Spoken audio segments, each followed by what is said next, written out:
Good afternoon, ladies and gentlemen. Now we are in May, end of the April. So today it's a little bit cloudy, but summertime is sunny, always sunny here. So we are unlucky. Okay. Anyway, but we see the wonderful place.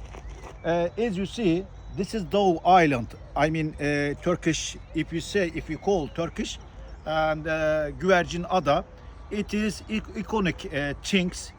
Symbolic things of the Kuşadası. When you come to Ephesus or Virgin Mary House or any reason, okay, you can come you can climb to this mountain or hill to see the wonderful view. Also, there is a museum about sea, so you can also visit the museum in the Güvercin Ada. Dove Island, ladies and gentlemen. You know, Dove is symbol of the peace.